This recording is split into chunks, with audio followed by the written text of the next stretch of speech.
오늘은 미국에서 목회하시는 저희 동기 목사님이세요. 저보다 연세는 2살 위이신데 아주 저하고 가깝게 제가 늘 정말 존경하는 그런 목사님이십니다. 샌디에고에서 목회하세요. 샌디에고 제일침례교회에서 그 교회가 아마 한인교회로서는 최고 오래된 교회인데, 교회가 미국 교회가 굉장히 어지러운 과정 속에서 교인들이 거의 다 교회를 떠났을 때 부임해 가셔가지고 지금은 50명 넘게 출석하시는 교회로 몇 년 사이에 부흥을 시키셨어요. 노하우 좀 제가 배우려고 오늘 모셨습니다. 저는 해도 안 되는데 어떻게 그렇게 됐는지 오늘 노하우 좀 제가 싹 빼가지고 우리도 내년에는 꽉 찼으면 좋겠다 생각이 들어서 오늘 말씀을 전해 주시도록 권면을 드렸습니다. 예배의 모델이라는 말씀을 증거하시는데 전에도 한번 말씀을 전하셨었죠, 우리 교회에서. 그래서 큰 은혜가 되시고 오늘 잘 기억해 두셨다가 미국의 샌디에고 근처에 가면은 밥 사달라고 전화하시기 바랍니다. 그럼 목사님이 또 그런 걸 잘 하세요. 제가 전번에 코로나 때 미국에 갔을 때 목사님께서 얼마나 저희를 이렇게 배려를 해주셨는지 너무 고마웠어요, 사실은.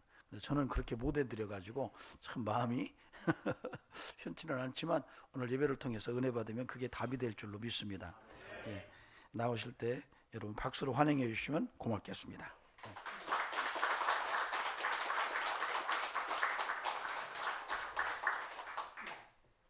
제가 1986년도에 목사님하고 대학원 다닐 때 이민을 갔어요. 그때는 미국이 한국보다 20년 이상 앞섰거든요. 근데 거의 40년이 지난 지금의 시점에 보니까는 한국이 미국보다 20년이나 앞섰어요. 그래서 우리는 정말 저는 미국에서 왔습니다. 그리고 특별히 우리 장효령 목사님은 얼마나 말씀이 뛰어난 목사님인지 제가 학생들을 모아가지고 목사님 한번 깨달은 거 강의 좀 해주십시오 해서 또 강의한 적도 있고, 또 86년도에 제가 대학원 다닐 때 이민을 갔는데 우리 목사님은 대학원 온의회 회장님이셨고 저는 임원으로서 목사님을 이렇게 섬겨드리는 그런 저였습니다. 그런데 3년 전에 우리 팬데믹 때 오셔서 말씀을 선포하는 게 얼마나 굉장한지, 근데 우리 성도들이 그 말씀이 굉장한 걸 알아요. 그런데 그 말씀이 무슨 뜻인지 전혀 몰라.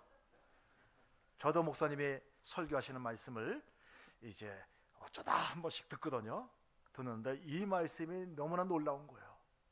근데 여러분, 장 목사님이 선포하시는 이 말씀이 이해가 되십니까? 와, 저는 그 말씀을 들으면서 이건 신학생도 못 알아듣는 말씀이야. 신학생들 중에서도 대학원 교수님들 이런 분들만 알아들 수 있는 말씀인데 교인들이 이 말씀을 이해하지 못하면 도저히 나와서 예배드리지 못하는데, 여러분들이 나와서 이렇게 예배드리는 것을 보고 제 가슴이 떨려요. 그래서 오늘은 그보다 못한 말씀이지만 여러분 큰 은혜 받기를 바랍니다. 먼저 데살로니가전서 2장 13절을 열어보세요. 제가 읽어드립니다. 이러므로 우리가 하나님께 끊임없이 감사함은 너희가 우리에게 들은 바 하나님의 말씀을 받을 때에 사람의 말로 받지 아니하고 하나님의 말씀으로 받음이니 진실로 그러하다. 이 말씀이 또한 너희의 믿는 자 속에 가운데서 역사하느니라. 아멘. 사도 바울이 데살로니가 교인들에게 끊임없이 감사하는 이유가 있습니다.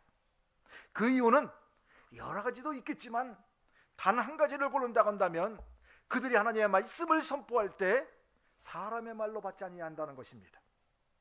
사람의 말로 받지 아니하고 그들이 무슨 말씀으로 받아요? 하나님의 말씀으로 받는다는 것입니다. 어떤 분들은 하나님의 말씀을 사람의 말씀으로 받으면요 시험 받습니다. 그런데 어떤 분은 비록 목사님을 통해서 선포되는 말씀이 사람의 말씀이 아니라 하나님의 말씀으로 받으면 어떻게 된다고요? 그 말씀으로 인해서 믿음으로 역사한다는 것입니다. 오늘 제가 목사님하고 돌아오니까는 어떤 분이 많이 아파요 그랬는데, 오늘 이 시간 여기서 선포되어지는 말씀을 하나님의 말씀으로 받으면 그 병이 낫습니다. 여러분의 문제가 사람과의 관계의 문제이든 어떤 비즈니스의 문제든 그 어떤 문제도 오늘 이 시간 하나님을 만나면, 다시 말씀드리면 하나님의 음성을 들으면 그 문제 해결됩니다. 저는 예배를 드릴 때 제가 목사님처럼 말씀도 주창한 것도 아니고, 단지 저는 이런 마음이에요. 우리 성도들이 예배 드릴 때 시험 받지 아니하고 은혜만 받아도 감사하다. 근데 저는 거기에 만족하지 않습니다. 예배 드릴 때 은혜 받을 뿐만 아니라 하나님을 만나야 합니다. 예수님을 만나야 합니다. 단 한마디라도 하나님의 말씀이 내 신비에 새겨진다고 한다면 이 신비에 새겨진 말씀이 여러분의 삶 가운데 역사되는 것입니다. 그래서 여러분들이 오늘 이 시간 비록 우리 목사님과의 차원이 낮은 말씀이지만 여러분들이 믿음으로 받아들이면 하나님의 말씀으로 받을 때 이 하나님의 말씀이 여러분의 삶 가운데 믿음으로 역사한다 하는 사실을 여러분 믿으시기 바랍니다. 오늘 본문을 보면 예수님께서 베드로와 야고보와 요한을 데리고 따로 높은 산에 올라가셨어요. 여기서 따로라는 것은 12명의 제자들이 있는데 따로 3사람만 데리고 가는 겁니다. 그리고 높은 산들이 많은데 정해진 그 따로 높은 산에 모시고 함께 갔습니다. 오늘 여러분들이 이 시간에 높은 산에 온 줄 믿습니다. 여기서 우리가 말하는 산도 산이지만 오늘 거룩한 예배를 드리는 이 예배의 현장에 어떤 때는 피곤하고 또 어떤 때는 몸이 아프고 또 다른 일이 있고 저런 일이 있고 또 오는데 자동차를 타고 걷고 지하철을 타고 이렇게 왔는데 바로 이것이 높은 산인 줄 믿습니다. 오늘 예배의 모델 높은 산에 오셨는데 어떤 일이 있는지 또 예배는 어떻게 해야 되는지를 한번 나누기를 원합니다. 2절에 보니까는 제자 셋을 데리고 높은 산에 올라갔는데 그들 앞에서 예수님이 변형이 되셨습니다. 신비한 일이죠. 그의 얼굴이 해같이 빛나고 그리고 그의 옷이 빛나며 그리고 빨래하는 자가 그렇게 빨아도 희게 없을 만큼 휘어졌더라. 신비한 일이죠. 여러분, 신앙생활하면서 예배를 드리면서 신비한 일이 일어나야 됩니까? 아니면 일어나지 말아야 됩니까? 일어나야 합니다. 오늘 이 시간에 어떤 분은 눈을 떴는데 빛난 예수님, 그 예수님을 영으로 보게 되시기를 바랍니다. 하나님의 음성을 듣게 되시기 바랍니다. 신비한 일이죠. 많은 전통교회들이 조금 신비한 일이 일어나면 신비주의다 하고 막 까버려요. 그런데 성경을 보니까 신비한 일을 빼놓으면 성경이 이루어질 수가 없어. 모세가 열재앙, 홍해를 가르고 반석을 쳐서 물을 내리고, 엘리야가 갈멜산에 기도하니까 하늘에서 물이 내리고, 신비해요? 신비하지 않아요? 다 신비한 거예요. 근데 신비주의라고 그러면은 자기는 그런 걸 못한다는 고백이죠. 그런 사람들에게는 일이 일어나지 않습니다. 그래서 예배 드릴 때 여러분 높은 산에 오셨으니까 예배 드릴 때 여러분 나름대로의 신비한 일이 있게 되시기를 주 예수 그리스도의 이름으로 선포합니다. 아멘. 하나님의 음성을 듣든지, 내가 너를 사랑한다, 이 사랑한다는 하나님의 음성을 듣든지, 그리고 그 은혜가 너무나 감사해서 무릎을 꿇고 눈물을 흘리면서 고백하며 하나님께 엎드리든지, 병든 자가 아픈 분이 있는데 예배 드리다가 찬송을 부르다가 낫게 되는 역사가 있게 되시길 바랍니다. 아멘. 저에게는 제가 그렇게 높은 뜻으로 은혜 받는 데 말고 하나님을 만나거나 하나님의 음성을 직접 듣거나 거기에 초점을 맞추고 그리고 계속 하니까는 가끔가다 조금씩 일어나요. 그런데 거기에 초점을 맞추지 않으면 이런 역사는 일어나지 않습니다. 여러분, 예수님이 변형되었습니다. 그런데 천국에 가면은 여러분들이 어떤 모습으로 될지 상상을 하십니까? 재미있는 말씀이 있어요. 우리 목사님들 여럿이 모였는데 그런 일은 없지만 그래도 그런 일이 있다고 한다면, 다음 생애가 다시 있다고 한다면 지금 목사님, 사모님 만나시겠습니까? 만나서 결혼하시겠습니까?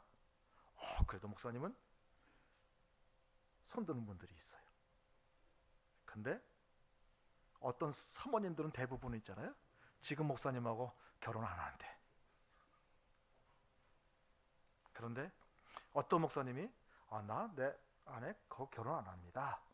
그러니까 그 사모님이 뭐라는지 아세요? 그래 주시면 나야 좋지. 여러분, 예수님이 지금 어떤 모양으로 변형됐어요?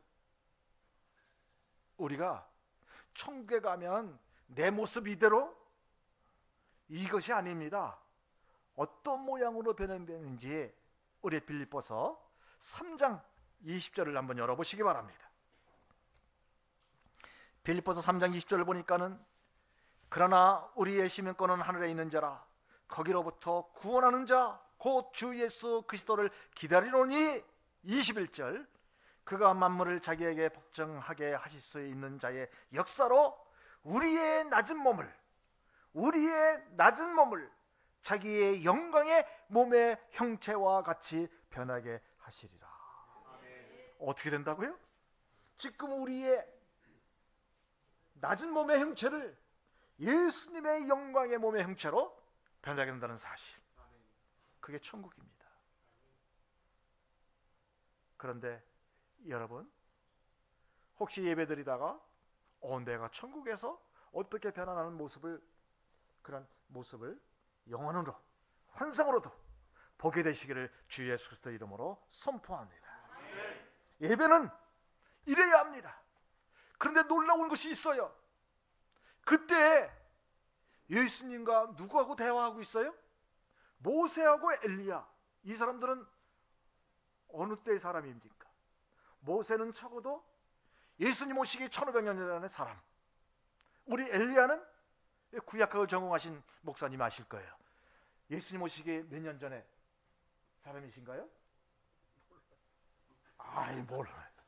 이사야는 한 700년 전의 사람, 한 800년 그때 사람이에요. 그런데 지금 변화산상에 나타난 거예요. 천국에 있어야 할 엘리야와 모세가 시간과 공간을 뚫고 나온, 얼마나 신비해요? 신비하지 않아요? 신비한 겁니다. 여러분, 이 신비한 예배를 베드로와 야고보와 요한은 지금 눈으로 목도하고 있는 겁니다. 여러분, 그런 일들이 여러분 가운데 일어나시기 바랍니다. 여기서 모세와 엘리야는, 그 당시에 성경 말씀은 구약밖에 없어요. 신약에 기록되지 않았어요. 구약의 말씀이에요. 구약의 모든 창세기서부터 말라기까지 있는 말씀을 의미하고 있는데, 그 당시에 1500년 전에 모세가 하나님의 말씀을 받아서 이스라엘 백성들에게 선포할 때는 바로 이스라엘 백성들에게 듣는 그런 레마의 말씀이었어요. 그런데 이게 시간이 지났어요. 1500년이 지났어요. 엘리야도 마찬가지예요. 엘리야는 모든 선지자들을 대표로 하는 것입니다. 물론 말라기서는 400년 전이죠. 그 말씀들이 그때는 레마의 말씀으로 선포되어졌어요. 근데 시간이 지나니까는 이게 객관화되고, 주관적인 말씀이 아니라 객관화되고, 그리고 성경 말씀이 돼서 누구든지 이 말씀을 적용할 수 있는 거예요. 그래서 로고스 말씀이 된 겁니다. 지금 저는 이 로고스 말씀을 가지고 하나님의 말씀을 선포합니다. 그런데 답답한 것은, 보수라고 하시는 분들은 신비한 일 따지지 않아. 그냥 로고스 말씀, 신약과 구약의 말씀만 전하고 말씀만 깊이하고, 민밍해. 어떤 신비한 일이 없어. 기적이 없어. 이적이 없어. 말씀만 하다가 끝나. 그게 안타까운 거예요. 그런데 그 모세와 엘리야가 예수님과 대화를 하는데 무슨 대화를 했을까요? 마태복음에는 그 내용이 없지만은 누가복음에는 나와 있는데, 예수님께서 별세하실 것을 말씀하셨습니다. 별세는 뭐냐면, 이제 골고다 언덕에 올라가서 대제사장과 서기관들과 많은 무리들에게 고난을 받고 십자가에 죽으시고 인류의 모든 죄를 짊어지시고 십자가에 죽으시고 부활할 것을 말씀하신 겁니다. 굉장히 중요하죠. 그런데 이것으로 끝나는 것이 아닙니다. 그때 5절에 보니까는 말할 때 호련히 빛난 구름이 그들을 덮었습니다. 모세와 엘리야와 그리고 예수님을 덮었습니다. 그러면서 구름 속에서 소리가 났는데, 이는 내 사랑하는 아들이요 내 기뻐하는 자니 너희는 그의 말을 들으라. 여러분, 빛난다는 것은 뭐냐면 하나님의 영광이 임했다는 것입니다. 그리고 성경에 보면은 구름이 있는 것은 성령의 임재를 의미합니다. 솔로몬이 성전을 건축하고 이제 하나님 앞에 헌당 예배를 드렸을 때 구름으로 빽빽히 성령의 임재로, 그래서 여기는 빛난 구름이라는 것은 하나님의 영광과 하나님의 성령의 임재가 그들을 덮었다 하는 것입니다. 저는 여러분들이 예배 드릴 때 성령의 임재와 기름 부음을 머리부터 발끝까지 이렇게 덮기를 바랍니다. 찬양을 들을 때, 하나님의 말씀을 들을 때 여기에 모인 모든 사람들이 다 성령의 임재와 기름 부음이 있으면 좋겠지만, 어떤 분들은 믿음으로 찬양할 때에 그분에게는 성령의 임재와 기름 부음으로 함께 하십니다. 이러한 예배 가운데 이러한 일들이 있게 되시기를 주 예수 그리스도 이름으로 선포합니다. 근데 이는 내 사랑하는 아들이요 내 기뻐하는 자다, 이 말씀을 어디서부터 들었어요?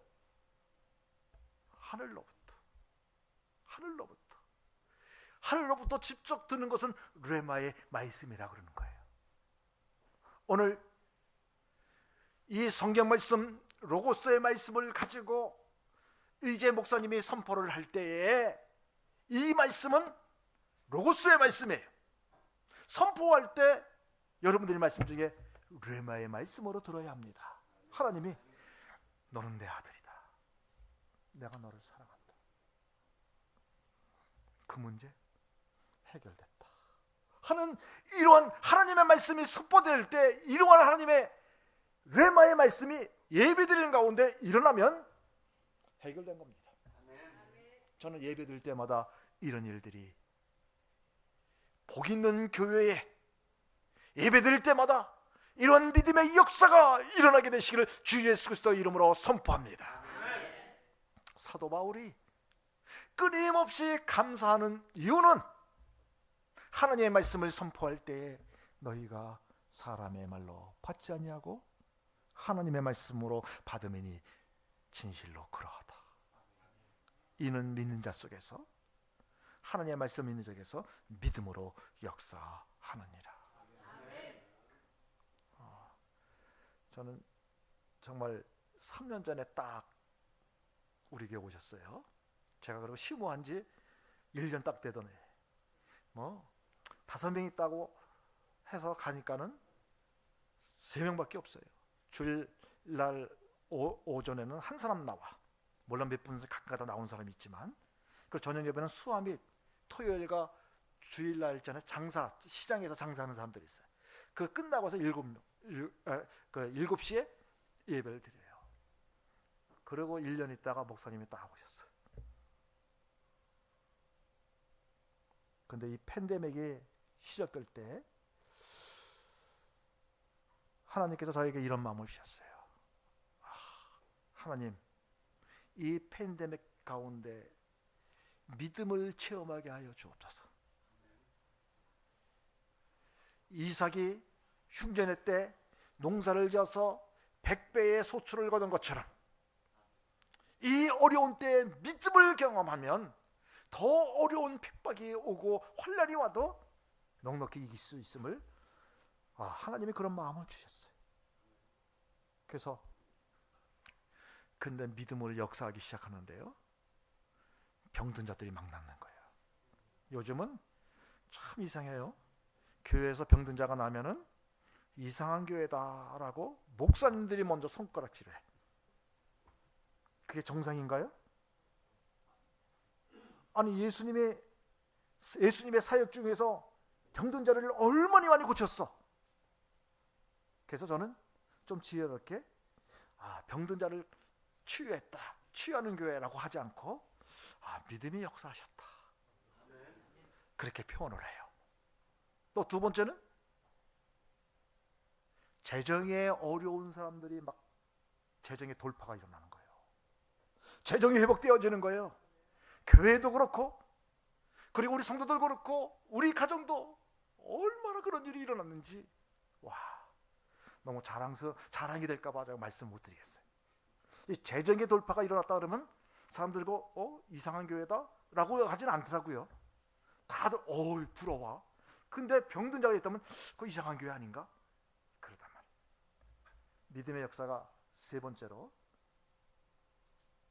일어나는데, 저는 한 번도 목사님 있잖아요, 우리 교회 오십시오, 제가 말한 적이 없어요.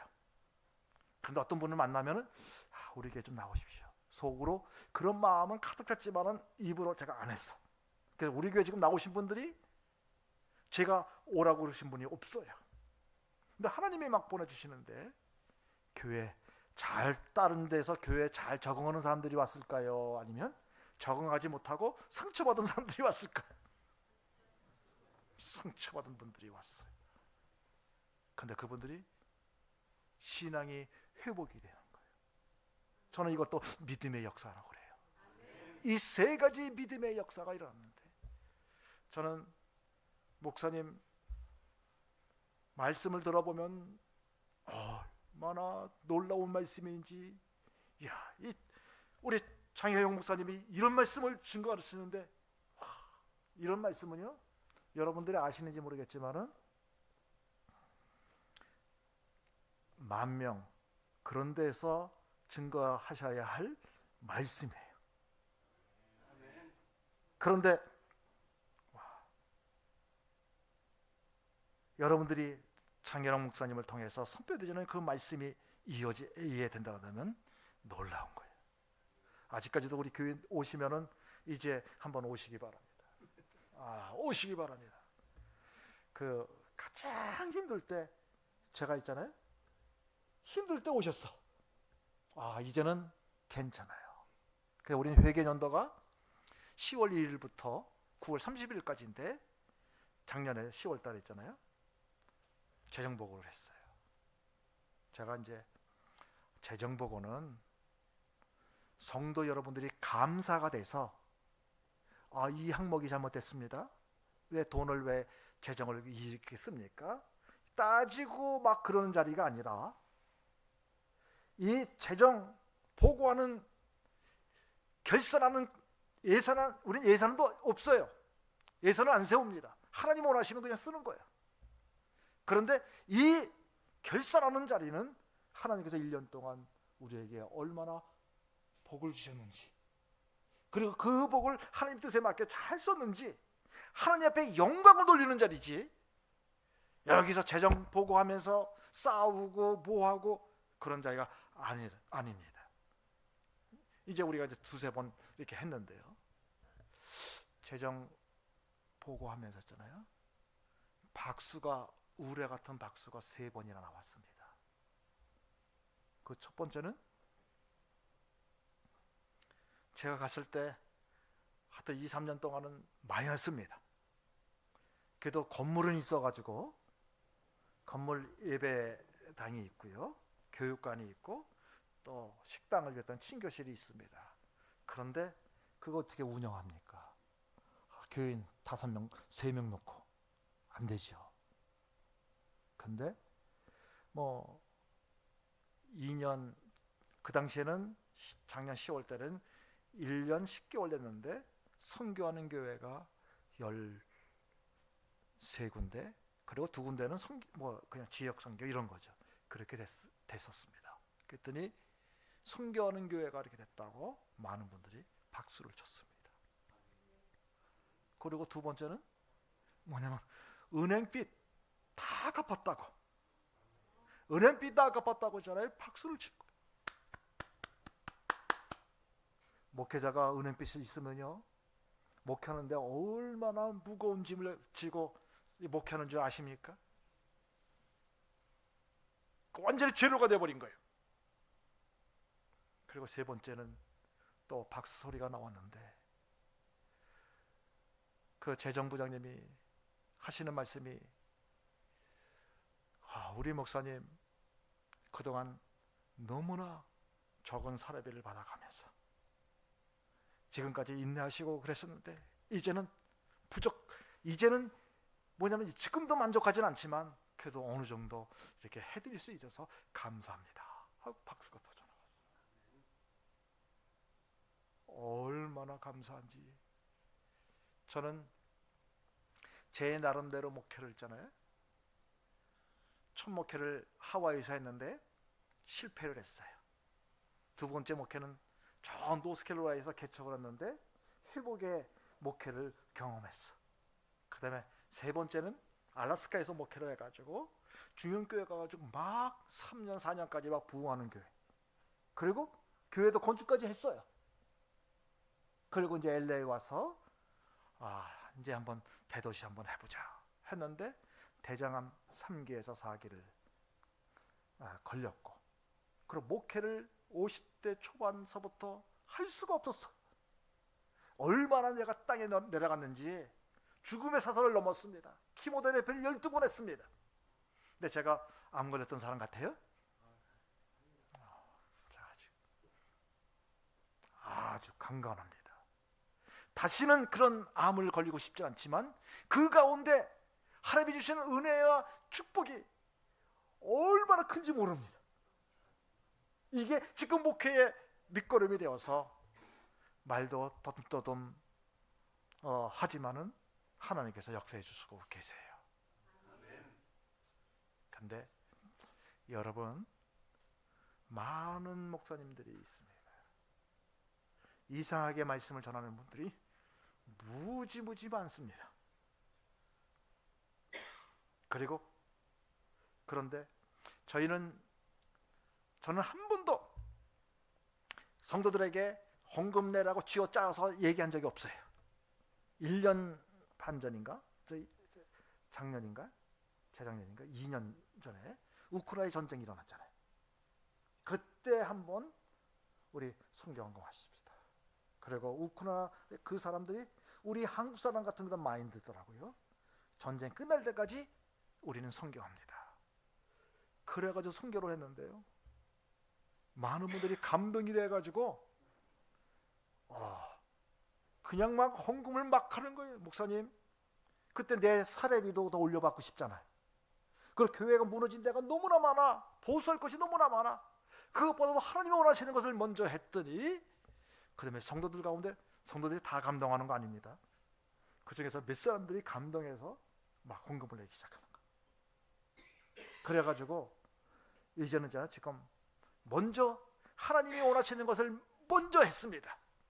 그랬더니 하나님께서 그 일도 하게 하시고, 우리 교회도 재정도 풍성하게 하셔서 은혜비도 다 갖게 해주시고, 지금은 교회 있잖아요, 하나씩 고치고 있습니다.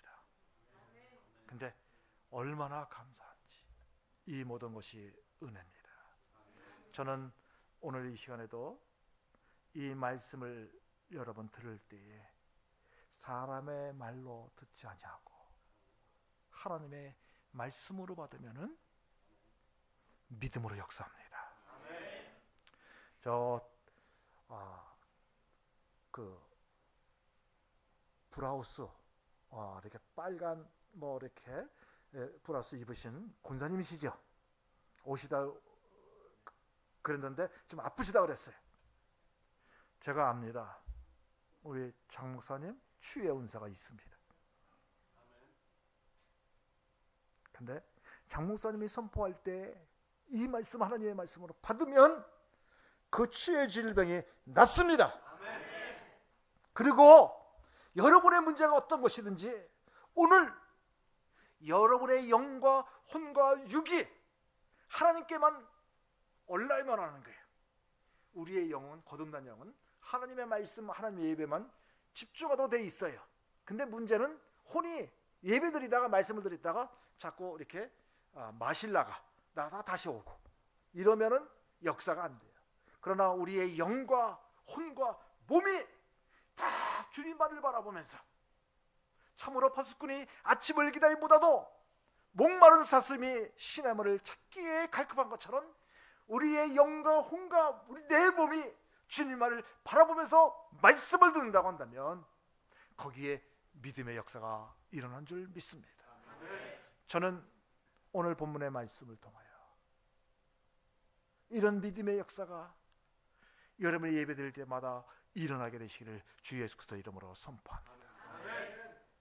그런데요, 어떤 분들은 그냥 성경 말씀 예배 여기에 끝나.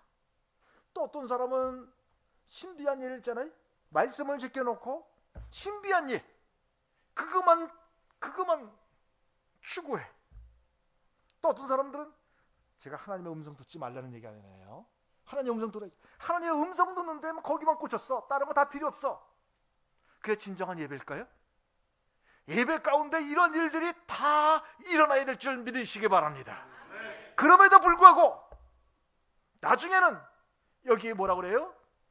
8절에 보면니까는 다 같이 읽겠습니다. 제자들이 눈을 들고 보매 오직 예수 외에는 아무도 보이지 아니하라. 예배에서 신비한 일이 일어나는 것도 당연히 일어나야 됩니다. 하나님의 말씀이, 로고스의 말씀이 없으면 안 됩니다. 또 이 말씀을 가지고 선포할 때 여러분들이 내적이든 어쩌든 하나님의 음성을 들어야 합니다. 그런데 예수가 빠지면은 다 소용이 없다는 사실을 여러분 믿으시기 바랍니다. 오직 예수, 오직 예수, 오직 예수, 그 예수만이, 예수를 여러분들이 보게 되시는 저와 여러분이 되시기를 바랍니다. 기도합니다. 하나님 아버지, 오늘 복 있는 교회에 나와서 제가 이 시간 하나님의 말씀을 선포할 수 있도록 도와주심에 진심으로 감사를 드립니다. 복이 있는 교회는 하나님의 말씀을 믿는 교회입니다. 또한 놀라운 하나님의 은혜가 풍성하고, 그리고 신비한 이적과 기적과 표적이 일어나는 교회입니다. 그리고 모세와 엘리야가 예수님의 벨세를 말씀하셨는데 그것은 십자가의 죽음과 부활을 의미합니다.